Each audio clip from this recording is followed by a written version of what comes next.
Today we can see the illustration 6. Illustration 6 is about market value after further processing method.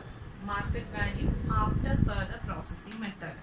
നമ്മൾ നേരത്തെ separation പോയിന്റിൽ നമ്മൾ പഠിച്ചത് market value separate ചെയ്ത് individual product ആയ സമയത്ത് ആ പ്രോഡക്റ്റുകളുടെ മാർക്കറ്റ് വാല്യൂ എത്രയായിരുന്നോ അതിനനുസരിച്ച് ജോയിന്റ് കോസ്റ്റിനെ അപ്പോർഷൻ ചെയ്ത് കൊടുക്കുന്നു. പക്ഷേ ഈ മെത്തേഡ് എന്താണ്? Market value after further processing, അതായത് ഒരിക്കലും സ്പ്ലിറ്റ് ഓഫ് പോയിന്റിൽ ഒബ്റ്റെയിൻ ചെയ്യുന്ന ജോയിന്റ് പ്രോഡക്ട്സ് ആയിരിക്കത്തില്ല ഡയറക്റ്റ്ലി മാർക്കറ്റിൽ കൊണ്ടുപോയി വിൽക്കുന്നത്.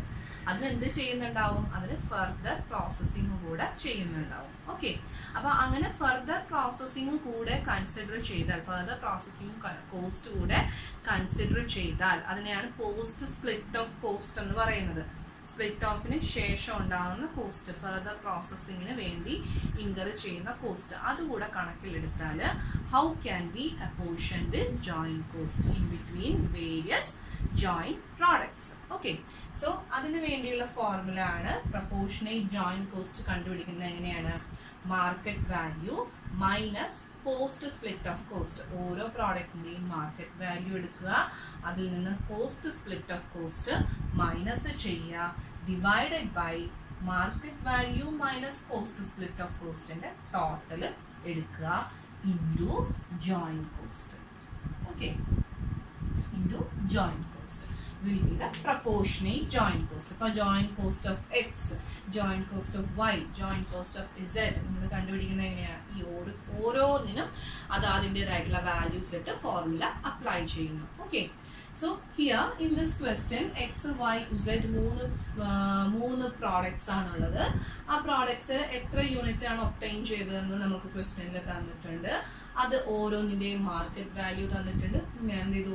ഓരോ കോളത്തിലായിട്ട് നമ്മൾ എഴുതുന്നു. ഓക്കെ, സോ പ്രോഡക്റ്റിന്റെ യൂണിറ്റ്സ്, മാർക്കറ്റ് വാല്യൂ, പിന്നെ നമുക്ക് കിട്ടിയ ടോട്ടൽ മാർക്കറ്റ് വാല്യൂ എത്ര വരും? 500 into 40. അപ്പോൾ ഒരു യൂണിറ്റിനാണ് 40 രൂപ എന്ന് പറയുന്നത്. സോ ടോട്ടൽ ഈ പ്രോഡക്റ്റിന്റെ market cost of the product എത്ര വരുന്നു? 20,000. അങ്ങനെ ഓരോന്നിന്റെയും കണ്ടുപിടിക്കുന്നു.